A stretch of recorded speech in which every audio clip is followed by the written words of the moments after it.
Hello friends, welcome to our channel your career point. तो दोस्तों, हमारे चैनल पे UK triple S C special test series चल रही है जनरल सिलेबस की, जिसमें पटवारी लेखपाल के लिए और फॉरेस्ट गार्ड, बंदी रक्षक, पुलिस कांस्टेबल, एसआई उसके लिए इंपॉर्टेंट है। और ये आज ये 17वां पार्ट है इसका। तो इसके 16 पार्ट अपलोड हो चुके हैं। तो बहुत लंबी सीरीज है। टॉप 10,000 क्वेश्चन कराने की कोशिश करूँगा मैं, जो आपके एग्जाम के लिए इंपॉर्टेंट रहेगा। तो UK triple S C general syllabus में इंपॉर्टेंट है, मिक्स क्वेश्चन मिलते हैं, ऑल जी के होता है, उत्तराखंड जी के, ऑल जीके और हिंदी के क्वेश्चन होते हैं जो कि आयोग के पैटर्न पर आधारित है। तो चलिए शुरू करें। तो यूकेपीएससी के लिए भी इंपॉर्टेंट है ये, ठीक है। यूकेपीएससी का जो जनरल पेपर होता है वहाँ पे ऐसे क्वेश्चन देखने को मिलते हैं हिंदी को छोड़ के। क्योंकि इसमें हिंदी भी कराता हूँ ना मैं, तो जो हिंदी के क्वेश्चन है यूके ट्रिपल एस सी में आएंगे, लेकिन यूकेपीएससी में नहीं आएंगे। आ सकते हैं पर जो अलग स्ट्रीम का पेपर होता है, बट मोस्ट इंपॉर्टेंट है यूके ट्रिपल एस सी के लिए। चलिए शुरू करते हैं। पहला क्वेश्चन है, विश्व क्षय रोग दिवस कब मनाया जाता है? वर्ल्ड ट्यूबरक्लोसिस डे, माने वर्ल्ड टीबी डे कब मनाया जाता है? ये मनाया जाता है 24 मार्च को। ये मोस्ट इंपॉर्टेंट क्वेश्चन है, इसे बहुत पूछते एग्जाम में। जो वर्ल्ड टीबी डे होता है ना, कब मनाया जाता है? 24 मार्च को मनाया जाता है world TB day, world tuberculosis day, विश्व क्षय रोग दिवस 24 मार्च को मनाया जाता है। चलिए, औरंगजेब के समय सूबों की संख्या कितनी थी? औरंगजेब के समय सूबों की संख्या कितनी थी? ये थी 20। और ये भी मोस्ट इंपॉर्टेंट क्वेश्चन है। औरंगजेब से आयोग क्वेश्चन बनाता है, औरंगजेब। तो उसके समय सूबों की संख्या कितनी थी? 20 थी, 20। याद कर लो भाई, 20 थी। औरंगजेब की मृत्यु कब हुई?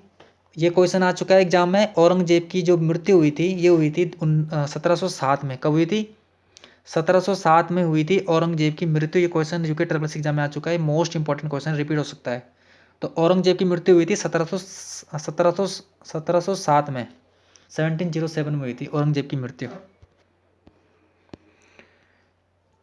चलिए, दक्षिण अफ्रीका में स्थित किम्बरले, इसे बहुत पूछते हैं, किम्बरले किस लिए फेमस है? दक्षिण अफ्रीका में पड़ता है। तो यहाँ पे हीरे की खाने हैं भाई, हीरे, डायमंड मिलता है यहाँ पे।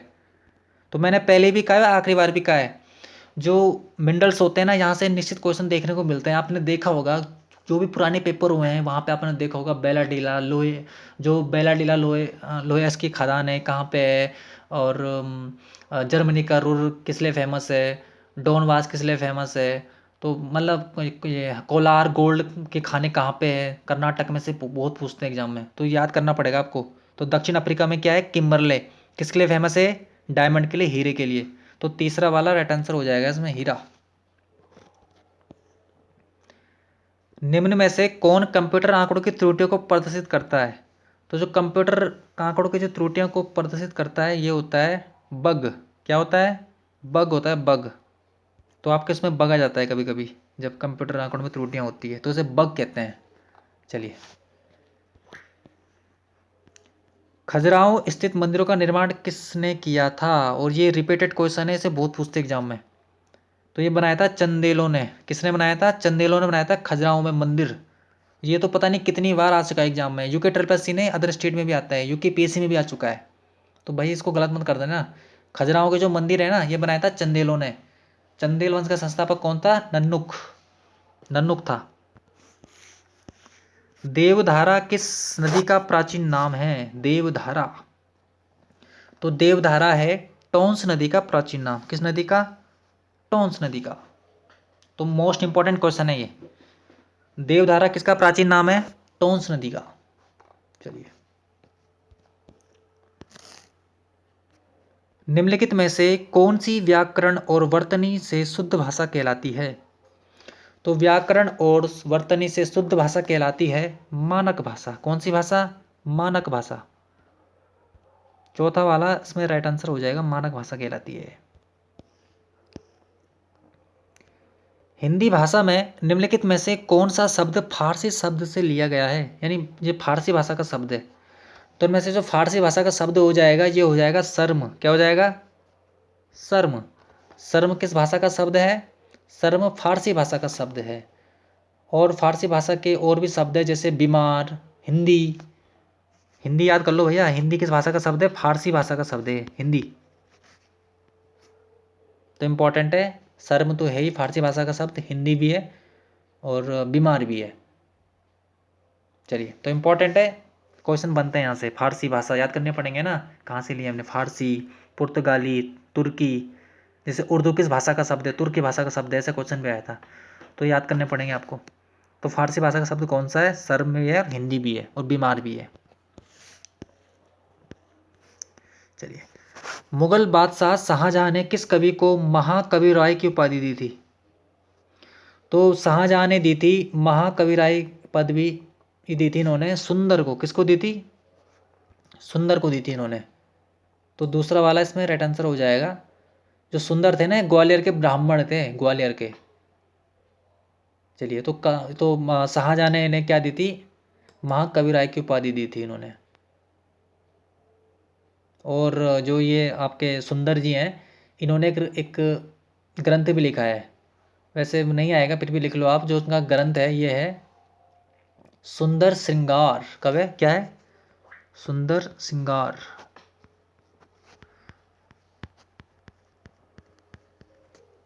सुंदर श्रृंगार 1688 में लिखा था उन्होंने। और यहाँ से क्वेश्चन बन गया, जो सिंगार है ना, सिंगार ऐसे लिखा जाता है, थोड़ा यहाँ पे मेरे पास पेन नहीं है, तो सिंगार की सुबरतें भी पूछी जाती है। तो क्वेश्चन तैयार हो रहे हैं हर तरह से। तो सुंदर श्रृंगार किसने लिखा है, सुंदर जी ने लिखा है, सुंदर। तो ग्वालियर के ब्राह्मण थे और शाहजहां ने इन्हें ही महाकवि राय की उपाधि दी थी। अंडो कमांड के लिए शॉर्टकट की कौन सी होती है? तो ये भी कॉपी पेस्ट क्वेश्चन है, ये क्वेश्चन आ चुका है, एग्जाम में आ सकता है। तो आपको जो अंडो करना होता है कंप्यूटर में, तो क्या दबाओगे आप, Ctrl+Z। क्या दबाओगे, Ctrl+Z प्रेस करोगे आप, अगर आपको अंडो करना है, वापस लेके आना है वो जो आपने डिलीट किया था या कॉपी पेस्ट किया था। चलिए, निम्नलिखित में से इंस्टाग्राम के सह संस्थापक कौन है? तो भैया इंस्टाग्राम चलाते हो ना आप, तो इंस्टाग्राम का फाउंडर कौन है बताइए।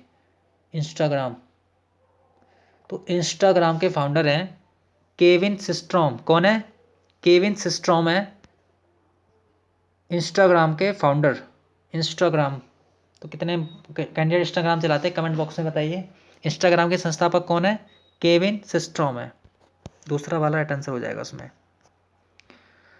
नेक्स्ट क्वेश्चन है, ये भी इंपॉर्टेंट क्वेश्चन है। नोमैडिक एलिफेंट एक सैन्य अभ्यास होता है, भारत और किस देश के बीच में होता है?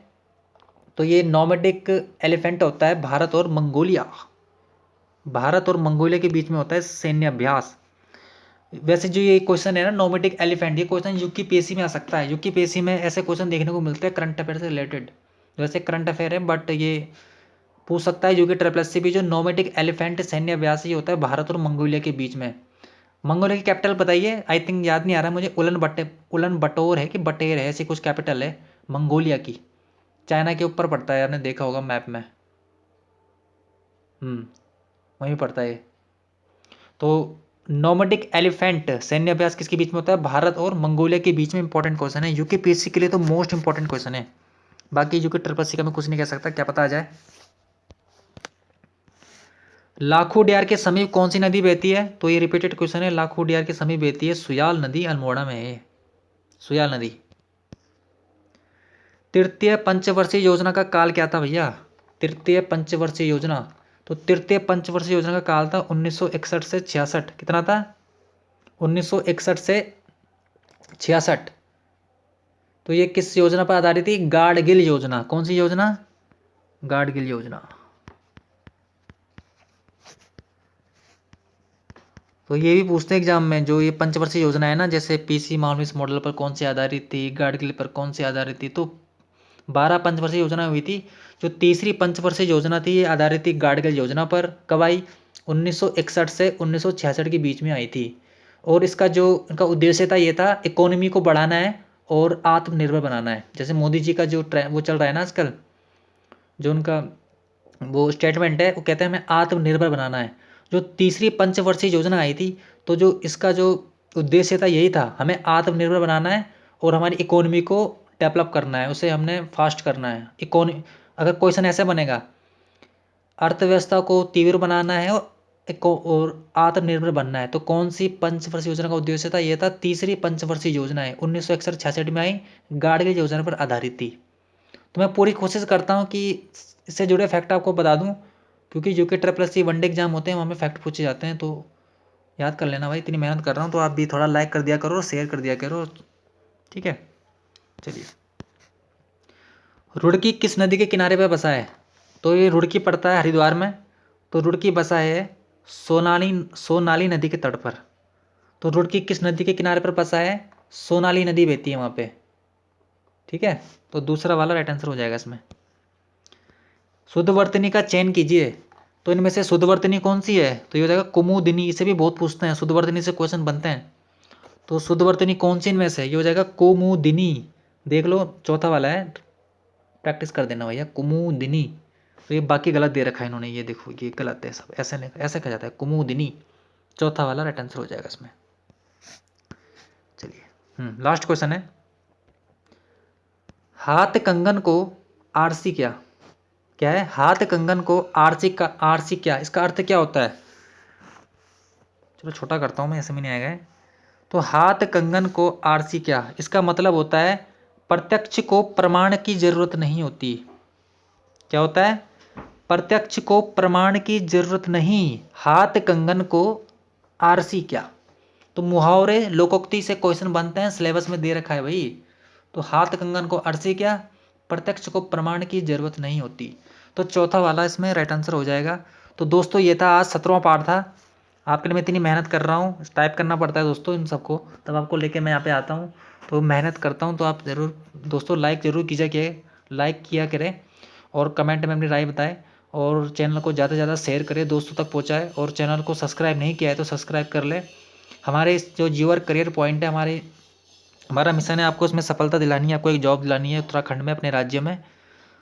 तो आप वीडियो देखा करें, और इतनी हेल्प, इतनी अच्छी कंटेंट ला के देता हूँ मैं आपको, तो देखा करें आप। ठीक है, तो मिलते हैं नेक्स्ट पार्ट के साथ, किसी और टॉपिक के साथ, और भी मिलते रहेंगे चैनल की प्लेलिस्ट में। तो आप देख लेना बाकी वीडियो, और भी इसमें सीरीज चल रही है। तो चलिए मिलते हैं नेक्स्ट टॉपिक के साथ। धन्यवाद।